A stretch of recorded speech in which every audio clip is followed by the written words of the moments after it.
Well, good morning. Good morning. And for those of you that will eventually be watching online, good afternoon, good evening, or whenever you might be watching. But more importantly, welcome to the Abbey of Santa Maria della Vita. I am Dr. Joseph Sandoval. I'm the Director of Communications here at the Abbey, as well as an oblate in the community. And we're here this morning to kick off the 2024-2025 Norbertine Lecture Series. We have a fantastic series for you this year titled God in Recovery. But I'll let Father Stephen tell you more about that. So please welcome the Norbertine librarian, the creator of this lecture series, as well as the Abbey community's prior, the very Reverend Father Stephen Gertner.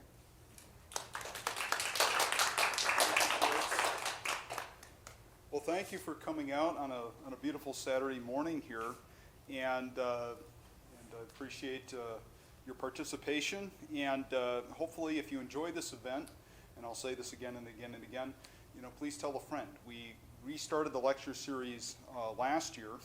And that was on Catholic education. Oh, by the way, those videos are available. They're linked to our website. So you can still see those and that symposium if you so choose. It was a wonderful series. But this year we wanted to, move into a different direction. Whereas last year was probably a little bit more, academic in nature. This year we wanted to do something a little bit more pastoral. And so as we were thinking about ideas, this notion of healing, that seemed to be emergent as I was having conversations with different folks about maybe what we would do this year for our series. And of course, trauma, addiction, ruptured relationships, these are things that everybody at some point in their life, either directly or indirectly, are touched by. And so we ask ourselves, how is it that we're called to heal? How is God calling us to heal? How is our spirituality involved in the healing process? And I think most are familiar with 12-step programs, and you have substance abuse counselors and treatment programs and hospitals and so forth, and those all do wonderful, important work. And of course, also, if you were familiar with 12-step programs, you're familiar with spirituality. That's a key component of 12-step programs. But one of the things that I think, based on my training, that is very important is also this notion of storytelling. It's spirituality and storytelling work together, I think on multiple levels to facilitate the healing process. And a course that I took when I was still in theology studies, preparing for ordination, was all about healing and reconciliation and forgiveness.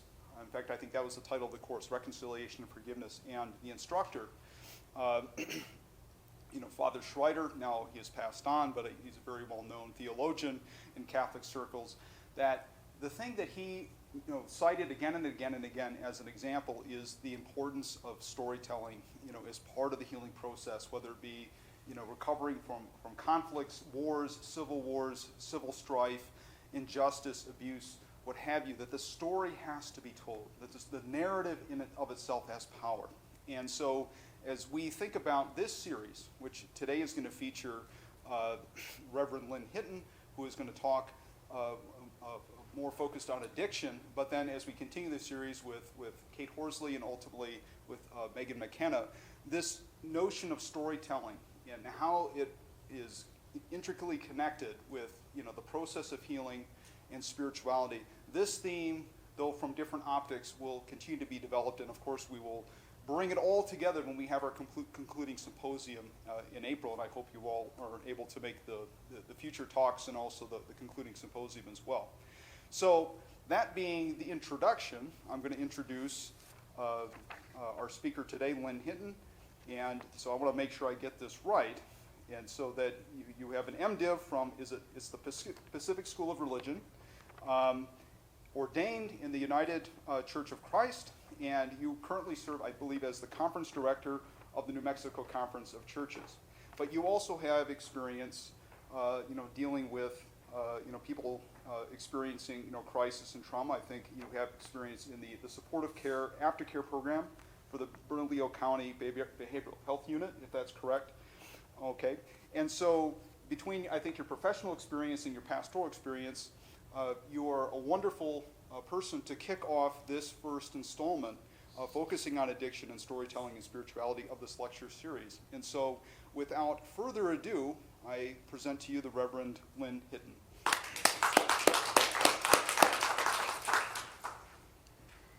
Thank you, and good morning. It's good to be with you this morning, and I also thank you for coming and sharing your Saturday morning with me and with us together.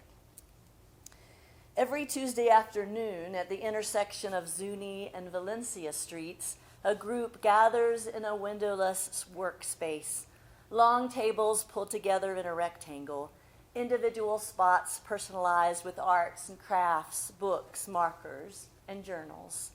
At 2 p.m., we begin with quiet writing, time to center ourselves in this space, this time to work on the incomplete assignments, or time just for me to get from there to here. I bring us back together with what I call beautiful words like these. Watching My Friend Pretend Her Heart Isn't Breaking by Rosemary Watala Traumer. On Earth, just a teaspoon of neutron star would weigh 6 billion tons. 6 billion tons equals the collective weight of every animal on Earth, including the insects, times 3. 6 billion tons sounds impossible until I consider how it is to swallow grief. Just a teaspoon, and one might as well have consumed a neutron star. How dense it is, how it carries inside it the memory of collapse, how difficult it is to move then, how impossible to believe that anything could lift that weight.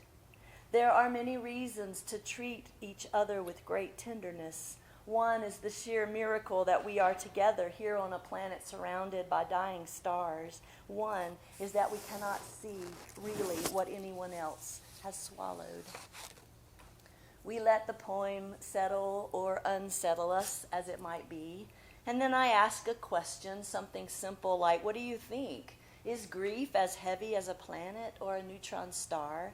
How is understanding that you might know what a person is going through tenderness?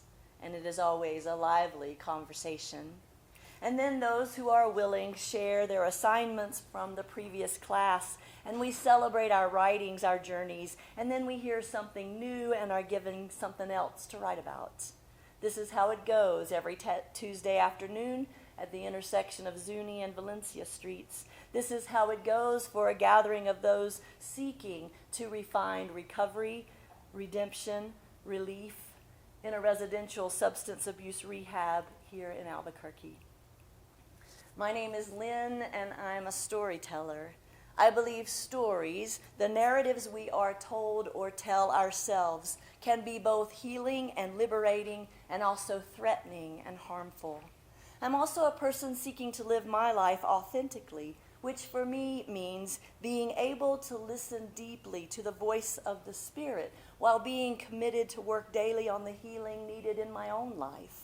I seek to understand how I have become deaf to that voice, the story of the Spirit, due mostly to the reason that I have become distracted by other voices, the narratives of this world, and the stories from my own past.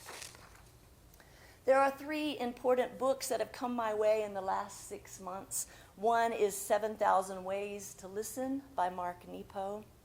Another is Breathing Underwater, Spirituality and the 12 Steps by Richard Rohr. And the third is Addiction and Pastoral Care by Sonia E. Waters. Nepo brought to my attention this work of listening as a spiritual discipline, that the understanding of paying attention and really listen to what is being given to me requires practice and dedication. Rohr opened my ears to the hearing of the idea that the 12 steps have a great deal in common with the gospel of Jesus Christ and a more evolved way of looking at the problem of addiction, as well as the work of recovery. And Waters has deepened my knowledge of what it means to provide pastoral care to those in addiction. Nepo writes, "It takes time to listen, time for the deeper things to show themselves. Just as we can't see all the phases of the moon on any one night, we can't hear the phases of truth of the heart unless we listen for how the truth of feeling grows full and dark and full again over time. Patience, the art of waiting, is the heart skill that opens the world, the way opening our eyes is necessary in order to see. At every turn in every day, we are presented with angels in 1,000 guises, each calling us to follow their song. Rohr writes, addiction is a spiritual disease, a disease of the soul, an illness resulting from longing, frustrated desire, and deep dissatisfaction, which is usually the necessary beginning of any spiritual path. He goes on, we are all spiritually powerless, however, not just those who are physically addicted to a substance. Alcoholics just have their powerlessness visible for all to see. The rest of us disguise it in different ways and overcompensate for our more hidden and subtle addictions and attachments, especially our addiction to our ways of thinking. And Waters writes, addictions are one of a class of spiritual bondage that I call a soul sickness.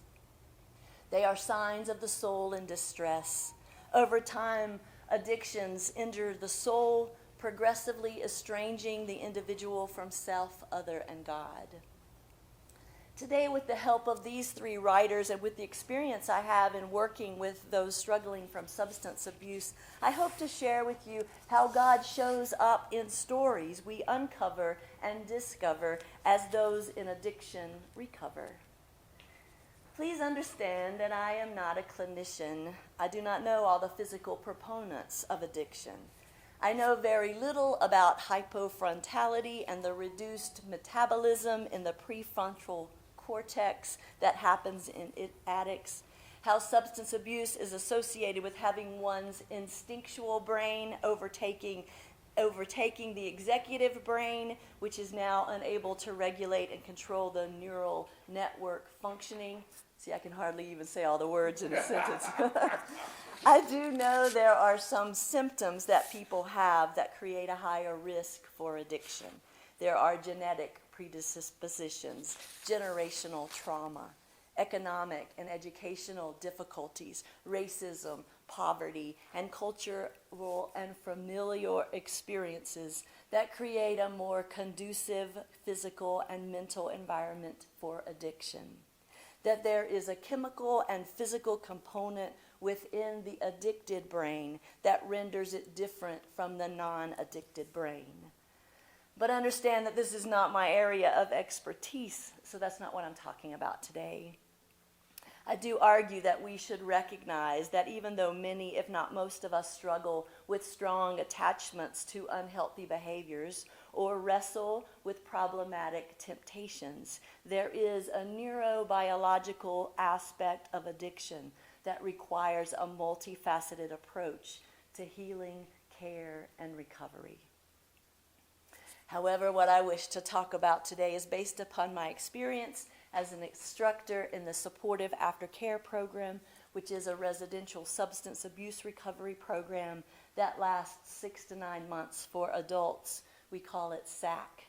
The Mariposa Project, a residential substance abuse recovery program for pregnant women and new mothers housed at the Supportive Aftercare Program, and the Crisis Stabilization Unit, CSU, all managed by Bernalillo County Behavioral Health Department at the William Weiss Treatment and Resilience Care Campus, as well as my experience in working with those with a history of substance abuse or those who love them in my previous role as a hospice chaplain.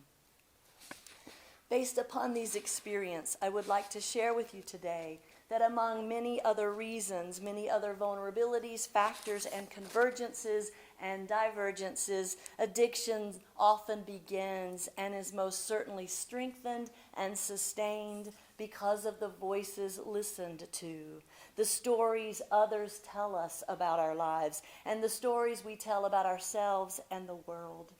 And in my work at SAC and CSU, I have come to recognize 3 distinct stories, 3 voices deeply listened to those overcome by addiction and thereby seeking recovery in these programs. They include, number 1, the voice that says the substance, alcohol, or drugs will ease or stop my pain. Number 2, the voice that says being an addict or an alcoholic is my destiny. This is my true and only identity. And number 3, the voice that says this is as good as it gets. There is nothing that's going to make any of my life better than what it is right now in the depths of my addiction. These voices dictate the narratives of the lives of those I encounter. These voices contribute to the initial descent into addiction, and these voices keep them in addiction, unable to find a way out. My role on the campus is to teach journaling as a tool for good emotional health. Since I am clergy and trained in a seminary, I speak the language of spirituality. I was not hired for that voice, but that is the voice in which I teach. I speak to them in that language, often with those stories. And so far, though I walk a fine line with this language and experience, I haven't yet lost my job. Most of the stories I hear, these narratives that lead the vulnerable into addiction, are stories of abuse, neglect, incarceration, homelessness, and loss. They are stories that leave me breathless at the scope of suffering in our world, the sense of disbelief that anyone could survive such pain, and a deep respect for those willing to share and who devote themselves to recovery. They are hard stories to tell, and hard stories to hear. One I share with you in an essay that comes from a young man from New York. The assignment was to write for themselves a blessing at a time that they needed one and didn't receive it. It was a part of our work with the idea of forgiving oneself, a most difficult topic and experience for most of the residents to write about and actually accomplish. In the assignment, I wanted to extend that notion of forgiving themselves with the idea that maybe their harms, their mistakes, their hurtful acts came from places of woundedness, that perhaps it was possible that the worst things that they knew about themselves stemmed from the worst things done to them, both in harm and abuse, literal acts of evil, but also events of neglect, of betrayal, of omission. With his permission, I share with you the self-blessing from Victor. He writes, I bless the kid who went without. I bless the kid who didn't know he was loved, who went without kisses and hugs. I bless the kid who played in the mud, who was terrified of the man above. The kid, when his parents was gone, was locked in a basement, always told he was wrong. I bless that kid who at school fought all day long, when his mom was around, would sing along to her song. Took years off his youth on the corner shooting dice, ran the streets all night to make money to look nice. I bless that boy who just wanted love as he sat in the cemetery crying to the man up above. God bless that man who spends his time spreading happiness, laughter, and love. In this blessing, Victor tells us the voices he heard as a boy, voices of neglect, fear, abuse, stories about himself that dictated his behavior and his ways of survival. It has become a blessing I try to remember when I meet and get to know each new person coming into the program. This essay, poem, blessing, is only one of many that I take home with me, think about late at night, ponder in my prayer time. There are many others, those that are written and those that are told. And though some of them grant me a clearer understanding of what leads a person to try and dull the pain with substances, those who think they cannot escape this destiny and that this is as good as it gets, there are also stories shared in the group that speak of voices of compassion and love, stories that we get to lift up and remember and give thanks. One such story came when I first started at SAC and we were in COVID lockdown. I taught on Zoom and it was not easy. I'd give assignments and they would walk from their seats to the sofa and sit in front of the screen where we could see each other and use the microphone so I could hear them. And from here they would share. And after each reading they would then go back to their seats. We would write together and share, and at the time I got the writing prompts from various places, all intended for group members to dig a little deeper into their lives, listen to their hearts, and name the voices that they have heard, voices that still call to them. In the program was a man older than most of the other clients who had always been brutally honest about his path, his addiction, his sharing the stories of a broken life, and that this was not his first rehab rodeo. The prompt on that particular day was to tell a story of compassion, to tell a story when a different voice was spoken to them, a voice of care and love and grace.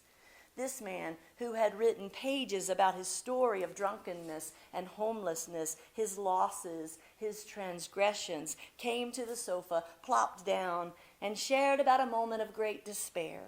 A day of standing on an overpass over Highway 40, planning to jump, planning to end it all.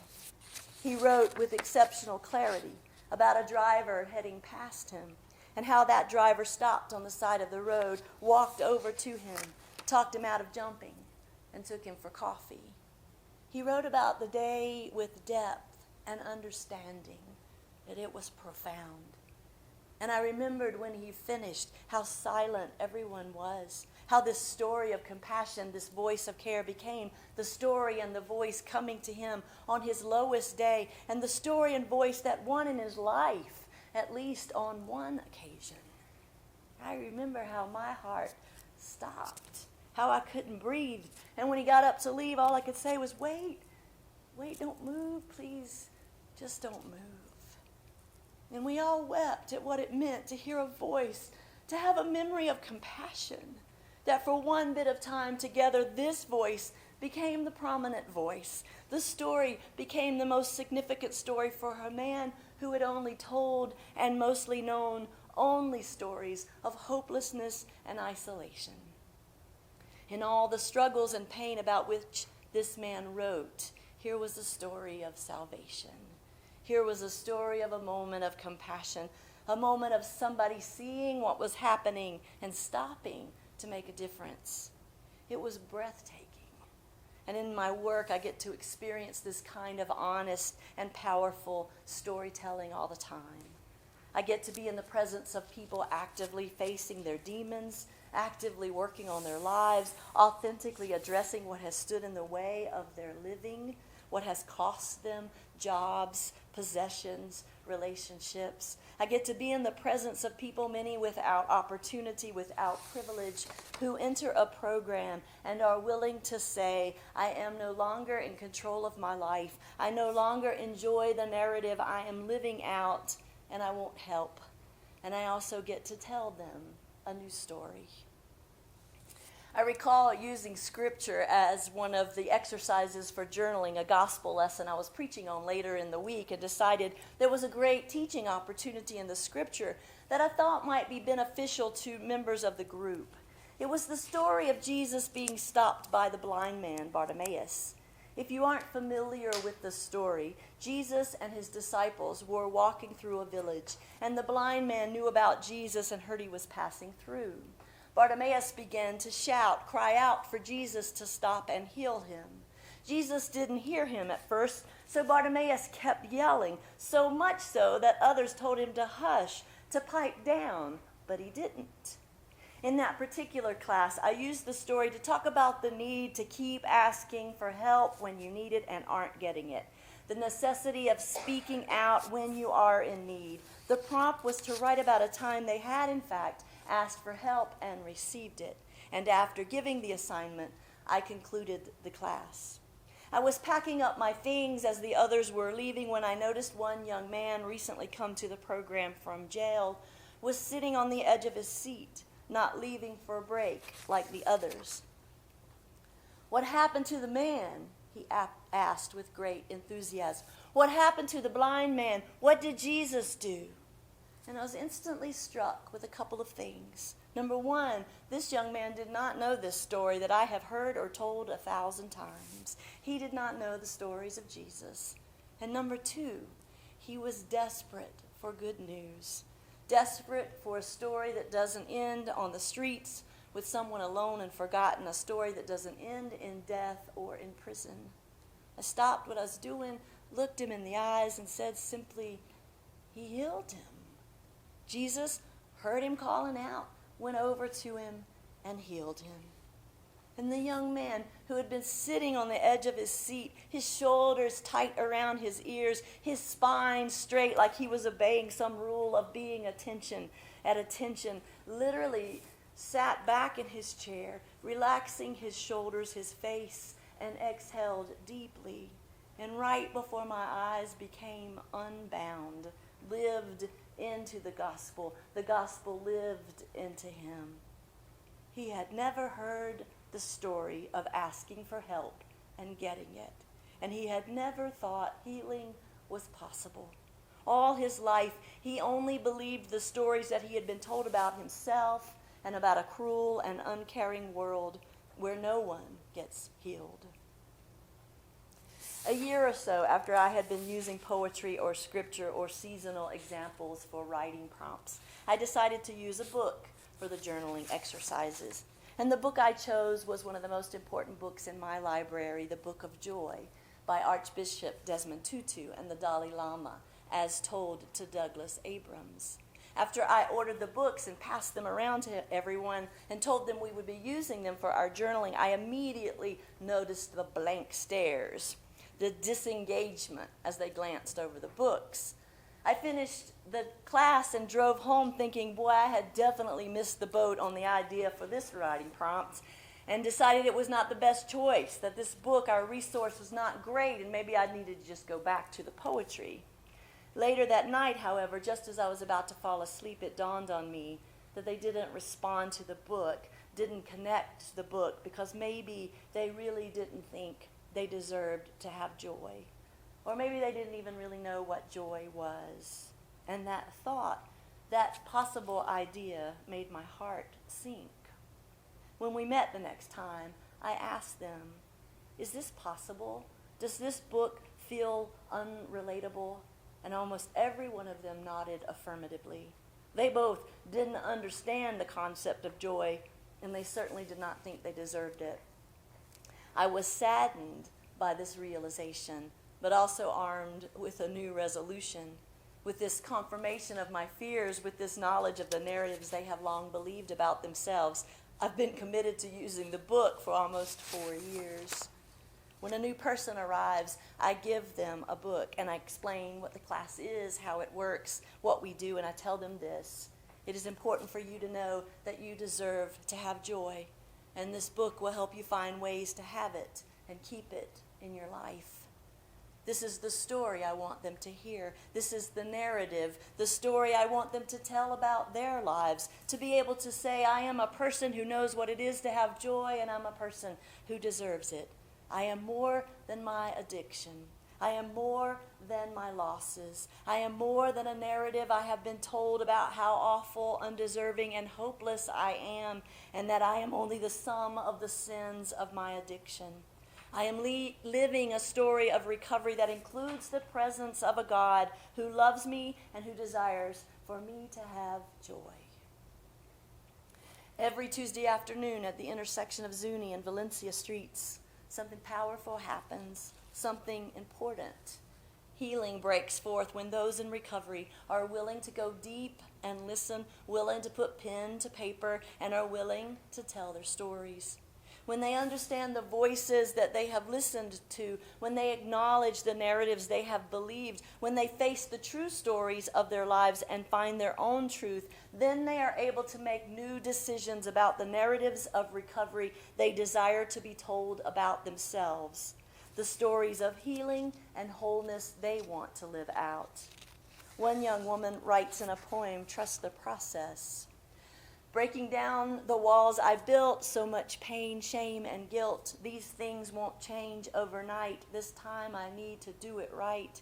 Sobriety, recovery, a new way of life, let go of the baggage, put up a fight.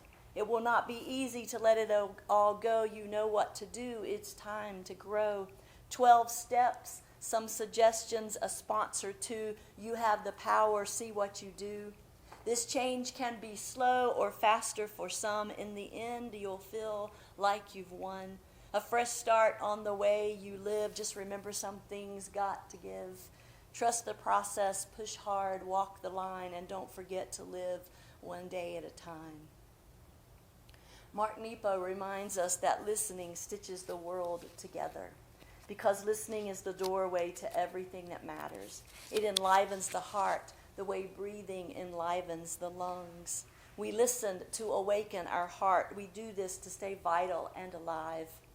In my work as a storyteller in the midst of those seeking recovery, I see my role as encouraging them to recognize the stories they have been told or that they tell about themselves and about their addictions, to understand where these stories came from, to seek to find healing in the midst of the storytelling, and to learn to listen to new stories for themselves, to see themselves as a different character, not the addict or the drunk, not the screw-up or the victim, not the lost one, the broken one, but rather the child of God, the strong one, the loved and resilient and valued one, the one who has been found, healed, the recovering one.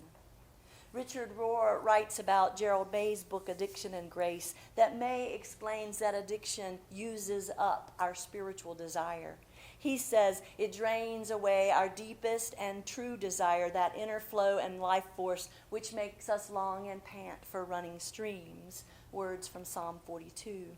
Rohr continues that spiritual desire is the drive that God puts in us from the beginning for total satisfaction, for home, for heaven, for divine union, and it just got displaced onto the wrong object. He writes, "It has been my frequent experience to find that many people in recovery have a unique and very acute spiritual sense, more than most people. It just got frustrated early and aimed in a wrong direction. Wild need and desire took off before boundaries, strong identity, impulse control, and deep God experience were in place." I agree with Rohr that I experience many people in recovery who have a very strong spiritual sense. And for me, addiction begins for anyone when we listen to the wrong stories, follow the wrong narratives, and recovery comes in attuning our voices back to the voice of God, to honor the story of the Creator's love and mercy, to recover the story of grace written and given to us all. One man summed up his experience of grace in what he called his mantra, survivor. He writes, "From struggles with severe asthma and allergies as a child, to traumas and dysfunctional learning via family environment and constant uprooting and relocations, through the many deaths of loved ones and prisons and jails, through extreme violent sexual abuse, I have come. Through the many terrifying hallucinations of meth-induced psychosis and sexual perversions that accompany it, I have come. Through the several operations and major heart attack requiring a stent in my heart, and the years of damage of alcohol and abuse and drug use has done to my body, I have come. Through the storms of rage and rebellion, loneliness and despair of heart, soul, and spirit in a search of a God, my God, a higher power outside of myself and other than myself, I have come. Through a life of insanity, heartbreak, and heartache, of day in and day out use and abuse, of addiction and homelessness, I have come. Through staring at my ugliness of selfishness and self-centeredness, egotism, psychopathic thinking, and behaviorals revealed in the mirrors of the soul, spirit, and mind, I have come. Thanksgiving and praises forever be to my Creator for it all. I have come through it all. I am a survivor." This is a new story for this man to live out, a story of survival, recovery, and grace. In the book Addiction and Pastoral Care, author Sonia Walters uses the story of the man bound by demons who encounters Jesus in the tombs on the margins of society because he has been banished from the village. She uses the man's dis-ease as the face of addiction. She explains that understanding this man's demon possession helps us better imagine the suffering of the addict's soul in distress, to understand that in the soul sickness of addiction, the addict is possessed by his behavior and his actions are not completely his own. She writes that the man possessed by the legion of demons is similar to an addict, as the addict can no longer recognize him or herself apart from the demons that have control over their lives. She encourages us to understand that just like this man on the fringes of society, the addict has been swallowed up by their addiction, that the addiction seeks to harm the addict, that a soul sickness like addiction defends itself from change, and that this soul sickness separates addicts from their connections to others. She then demonstrates the healing way Jesus approaches this man, and she lifts up this encounter as a way of being in relationship with those struggling with the soul sickness of addiction. She reminds us that Jesus does not meet the man and blame him, or even when faced with a few obstacles lobbed at him by the demons, does not give up on him. He does not demand that he become aware of his true problem or conscious of his condition. He does not leave the man to his own devices, still howling and hopeless among the tombs. Instead, Waters writes, Jesus gets to know the voice of this particular demon. He works with multiple challenges until the hold of the possession can be broken. Jesus chooses to stay in relationship with the man until the recovery truly begins.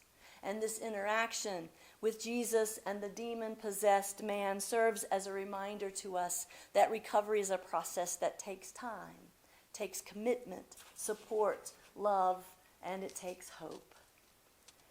God in recovery for the people I have come to love and deeply respect, people in a program trying to listen to a new voice, write a new story about themselves, is a God who loves them beyond measure, a God who forgives them and seeks to help them forgive themselves, a God who walks with them to amend what has been broken, to seek reconciliation, to discover new ways to deal with histories of pain and abuse, and new ways to face hardships ahead.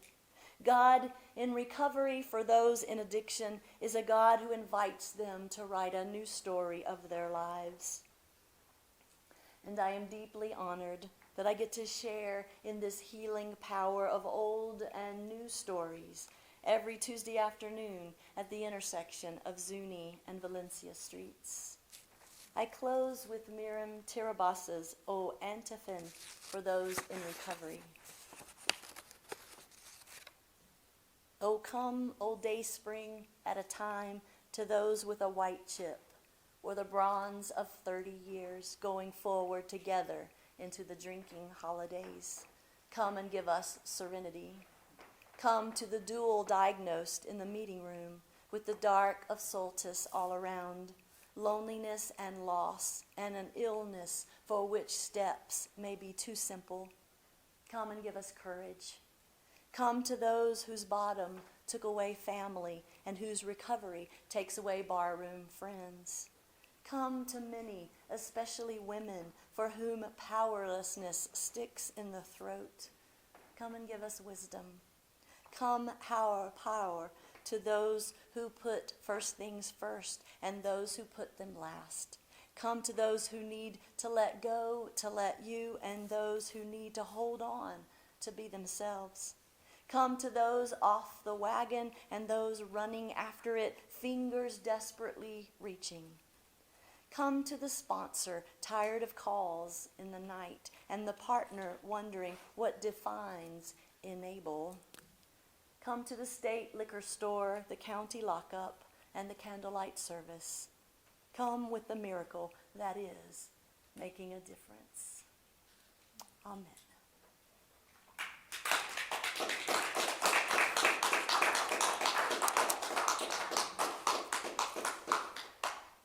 We have a few minutes if you have any questions or concerns that you want to lift up. Yes, Kate. Let's maybe give her the microphones.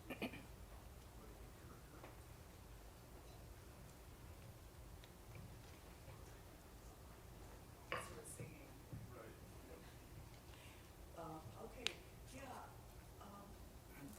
so much stuff, it's just, it's great. One of the things that I got caught on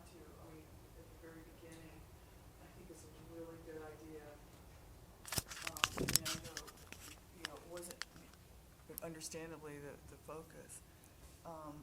But so I would like you to say a little bit more of that about, well, you kind of did. Anyway, the addiction to certain ways of thinking. I think that is just a really important piece of, I think, in some ways of the talks that all three of us are going to be giving. But anyway, in this case, yes. And you really illustrated it a lot with, the stories that they were believing. So can you say a little bit more about the addiction to ways of thinking that we have or that people have? Yeah.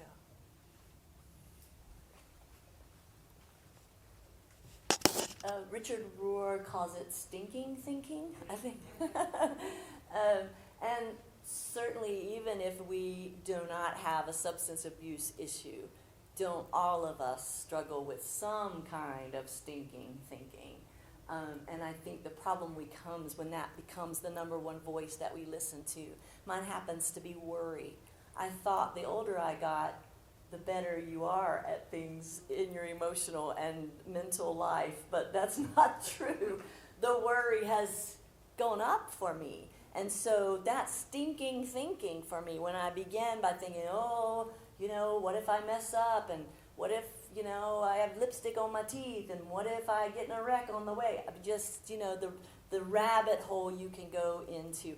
And there are as many of those as there are people in this room for sure, of whatever. I know that, too, in looking at mindfulness, the instructor here in Albuquerque talks about how our brains are not wired for happiness. They're wired for survival. So we're either rehashing the past or rehearsing the future. And as long as we're doing that, we can never be happy. So that, to me, is also a way of thinking that becomes a way that is detrimental to us. So it's something I have to work on like more than once a day. I don't know how you guys are doing that. But certainly the prayer, the reminding myself of whose voice I want to be listening to, recognizing when I'm gone down that rabbit hole are important ways for me to deal with my own unhealthy habit of stinking thinking. Anybody else? Thank you, Katie. I'm really out. It's for the camera. Okay. I just wanted to share that when you live with addiction, my husband's a recovering alcoholic. We've been married 50 years, and I've been in Al-Anon almost 30 years. That's one thing that the other side of the coin, that stinking thinking, when you live with that horrific addiction, it really does something to our brains. So they help us a lot trying to work on that. So I'm sure I had it before, but it's worse after the fact. So thank you so much for that share.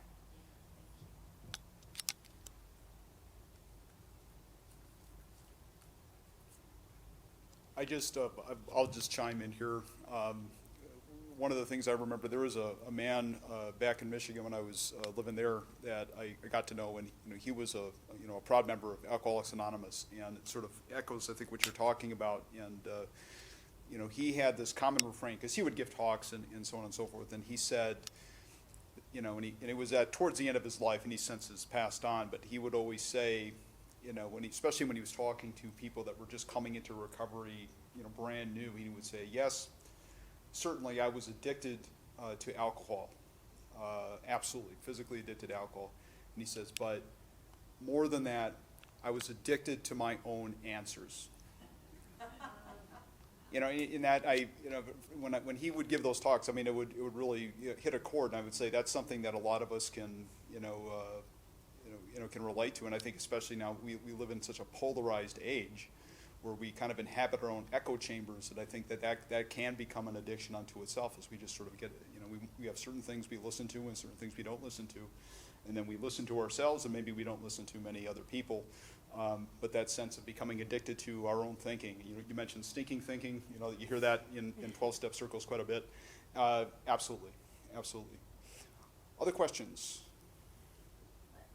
Sure. This is not a question, but during the first part of your talk, the poems you were reading, an image came to me that addiction is like we put a person, a one-armed person into a rowboat in the middle of the lake. And they gotta get to the shore. They're just gonna go in a circle. How do we get them out of the circle? And I don't know, that image came to me, but I just don't know, how do you get them out of that circle? And certainly, programs like this one, 12 Steps, are ways, but as Stephen was talking, I was remembering one of my closest friends died from alcoholism. Brilliant preacher, one of the best preachers I've ever heard. And he got caught in the circle of bitterness. And I am convinced the alcoholism may have taken his physical body, but it was the bitterness he could not get out of that took him down. That was what killed his soul. And I tried as his friend every place I could get in to try and help him hear another voice. But he could not let go of the bitterness of being victimized, and he could never get out of that way of thinking, and it took his life. So, yeah, it's a very painful thing, as she was saying, of watching someone in that, harming themselves, or it's the hardest part of a friendship I've ever experienced, just trying to help him and not being able to help him.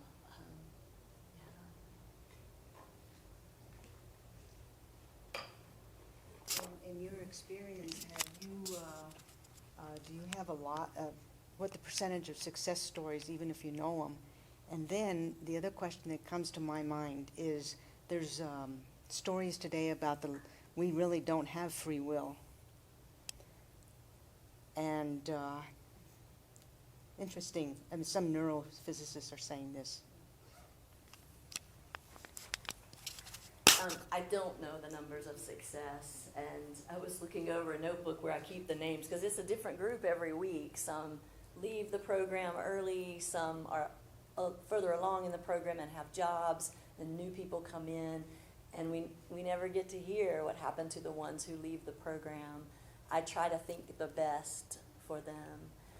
Chewy and I were talking about just how difficult it is to come out of a rehab and to stay in recovery. And there are lots and lots of meetings, but it's to me so very hard.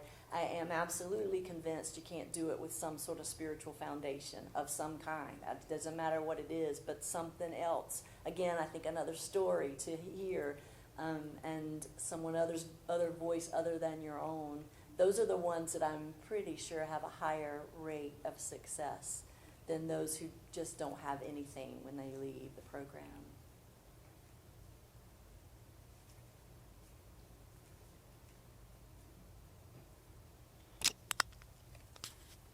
Something I can rejoin to that a little bit. I remember, now I don't know what the statistic is currently, but I think about 20 years ago, at least for alcoholism, I think for everybody that attempted recovery, it was something like one in 17 or 1 in 19 would make it.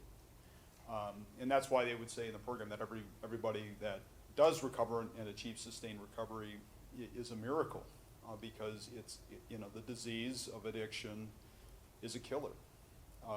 We think about drug and alcohol abuse. Something else that sort of came to mind that I was thinking about as well, in sort of in the sense of narratives, is that we think about recovery as an opportunity to hit a reset button and to sort of take the story in a new direction. The sense that we're powerless over whatever it is, the substance or whatever it is that that one is addicted to, but we're not helpless. So we do get to write a new chapter, sort of by the grace of God and our spiritual connection and so forth. But ultimately, I think the other side of it is for people that have worked with others, maybe family members or friends or other people they know in addiction that they've tried to help, or maybe that in some cases as social workers or professionals and so forth, pastors, that one of the most difficult things to let go of course, for the addict, it's the stinking thinking, it's the substance and the behaviors that go with it, and those patterns that like you were saying, a deacon, that take us in circles, in the middle of the lake.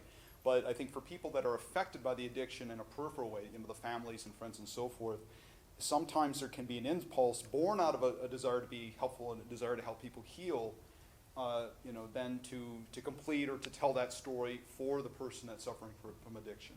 And in a sense is that, we can help people that are addicted, people that are suffering in that way, have suffered greatly. But we can't tell them who they are. We can't tell their story for them. We can't get locked into, as they would say in CODA, sort of the fix, manage, and control mentality. That is, if only you would let me write your story for you, you would heal. That doesn't work, because at the end of the day, what are we doing? We're doing what addicts are very good at, and that is playing God. And so that's that sense of detachment. We think about, that, we have the addict deals with the sense of powerlessness. There are the things I don't control. I have to accept the nature of the addiction and what it represents in my life. I have to take responsibility for the decisions I've made, the story that I've written to this point. But on the outside, that, there's an expression they have in recovery is that you carry the message, you don't carry the person. That each person is going to ultimately have their own agency to make those decisions, to tell their story, with God's help. And that's going to go where it's going to go. And that is one of the most difficult things, I think, for people that have been affected peripherally by the addiction of other people to deal with, is that sense of healthy detachment. This person, especially if it's a child or a spouse, what have you, is not going to be necessarily, even in recovery, even in sobriety, the person I want them to be or the person I think they ought to be. And so that's why there are, codependent and Al-Anon and Narcan programs, is because, that becomes its own version of recovery. And before Megan speaks, I want to make sure we end on a hopeful note. So part of where I experience hope is that these young mothers and the babies. So when I was first in the classes and the mothers would bring in their babies and they would scream in the middle of us trying to do something, and I was like, oh my gosh, how are we going to get anything done? And then what I watched was that these babies became hope for especially the older men, but everybody else in the group. And for the mothers as well, that this was a turning point for them, that they were making the decision to stay clean because this baby that they now had. And for everybody in the group, there just was a shift. And I recognized they didn't care about the screaming baby. That was my stuff, and that was chaos is a part of their lives. So they didn't have a problem with that. But I have experienced now such hopefulness in seeing these young mothers with their babies. And that's part of where I land when I leave, is a place of hope, because of what I get to witness with mothers and their babies. Megan?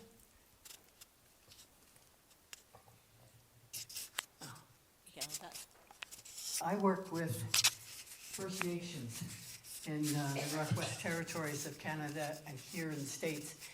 One of the things we have learned is the story is absolutely essential. That has got to be a part of everything. The other thing is you need a community.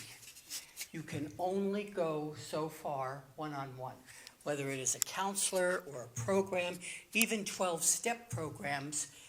Part of what makes them tick is they keep coming back, that they form a community in some way, shape, or form, and that sooner or later, to break an addiction, which never goes away, you learn to live with it gracefully in some ways, you have to have a community. There is, even Jesus, once you are healed or once you decide to be a follower, you become a disciple. The only way you can live this life that is life with ever more abundant grace, you need a community. So important. And because addiction is such an isolation thing, that's part of what they all talk about, is you just isolate yourself. You don't want people to know what you're doing. And so, yes, absolutely, the community is huge. Thank you. Thank you all so much. My goodness, you were lovely and kind and hospitable to me, so thank you so very much, and blessings on the rest of your day. And I hope the stories you are telling yourself are stories of hope and love and joy. I hope that you have a community where you are loved And I hope that you recognize that none of us ever walks alone. Thank you.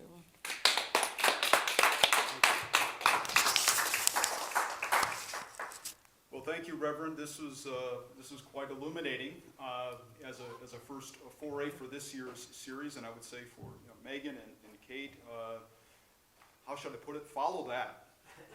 So I think you got your work cut out for you. This is a wonderful offering, and I think, as you'll see, what we're doing is something a little bit off the beaten path.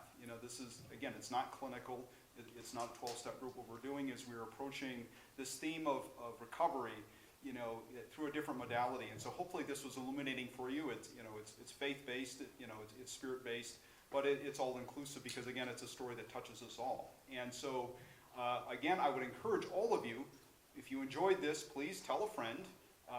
If you really enjoyed it, we do have envelopes around if you'd like to make a free will donation. I always like to say, we love money that jingles. The kind that folds is better. But in any event, and also there's a QR code on the box in the front, and so people a lot of times now they prefer to donate online. It's easier because like me, I never have cash. So in any event, the Norbertine community again thanks you for coming out to the Norbertine Library. We thank Reverend Hinton for kicking this off. It's always kind of a scary thing to be the first one to sort of launch the series, and so that takes some courage. And I would ask all of you also, again, if you like this and you enjoy this, you think this is edifying, in addition to spreading the word, offer us suggestions, topics. I don't have like a 5-year queue of topics and presenters lined up. We just kind of wing it. And the Spirit kind of moves us, and I think the Spirit talks through all of you. So if you have ideas about what kinds of things you would like to see in this lecture series, things that you think that the community would respond to, things that are of spiritual import, things that are of human import, let us know. And that's how we build these themes. Because it's not just for what I think is interesting might be great for me, but it might not be interesting for anybody else. And so your feedback is in addition to things like donations, feedback is very important. But your attendance is important. One last thing I'll mention, as you can see, we've had the camera here. We are recording these. These will be available online, linked via social media to our website. And so, if people are interested and they weren't able to be here in person, please spread the word that it will be available very soon. That they can view these talks in that way as well, so that it reaches a bigger audience. And so I would invite all of you. Please have some refreshments that we still have out front, coffee, beverages, food, so on and so forth. Socialize. What was it from Saturday Night Live? Talk amongst yourselves. I will give you a topic. And we can continue the conversation. So once again, thank you, Reverend, and please come back. I think it is the first week of November on a Saturday morning. That is when Kate Horsley is going to be giving her talk. So more information will be forthcoming about her discourse, and then of course early next year we will have Megan McKenna, and then to be concluded by our symposium. So more is to follow, and we look forward to seeing you back really, really soon. Thank you.